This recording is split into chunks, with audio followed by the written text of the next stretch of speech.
Masama ang loob ng ilang estudyante sa mga kinaukulan dahil nabasa sila sa ulan bunsod ng late na announcement ng suspension of classes. Si Ryan Lasigas sa Detalye Live. Ryan? Dayan, dahil nga sa walang tigil na buhos ng ulan, nagpababa na ng suspension of classes ang ilang paaralan dito sa Metro Manila.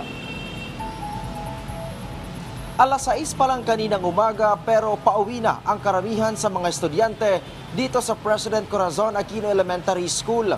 Dahil kasi sa walang tigil na ulan, sinuspindi na ang klase ngayong araw para na rin sa kaligtasan ng mga bata. Alas 5:20 kanina nang magpababa ng localized suspension ng President Corazon Aquino Elementary School.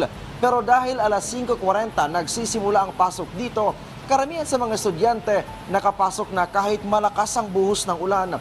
Sabi naman ng grade 4 teacher na si Ma'am Maria Leonora Asnar, inantay pa nila ang desisyon ng barangay bago nagpababa ng suspension of classes. Nag-antay din po sila ng mga information galing po sa mga local government. And then, may discretion naman po ang barangay kung pwede nilang isuspend ng klase o hindi. Dayan, ang Batasan Hills National High School naman nagpababa na rin ng suspension of classes. Pero too late na rin ito para sa grade 7 student na si Vivian. Morning shift din kasi siya, kaya naman alas 5 pa lang nasa school grounds na siya. Pero hindi na daw siya pinayagan na makapasok ng mga gwardya dahil sinuspindi na nga ang klase. At dahil sa ulan, si Vivian, animoy basang sisiw na uwi sa kanilang bahay. Sinabihan po, kaso mapilit po ako eh. Nabasa ka na ngayon? Apo. Pauwi ka na niyan? Apo. Magkakacommute ka na lang? Apo.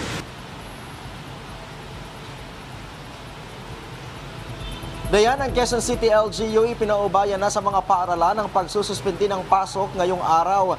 Habang ang ibang paaralan sa NCR nagsuspindi na rin dahil sa ulan. Kabilang na dito ang Marikina City, Caloocan at Maynila.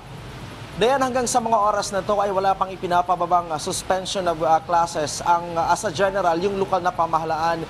Sabi ng abiso mula sa LGU, binibigyan nila ng kapangyarihan ang mga paaralan at yung barangay na magpababa na ng suspension of classes kung sa tingin nila ay delikado na ito para sa mga bata, tulad kung malakas yung buhos ng ulan at kung may baha na sa kanilang mga lugar, habang yung lokal na pamahalaan ng Taguig City nagsuspindi na rin ng pasok para ngayong araw. Dayan.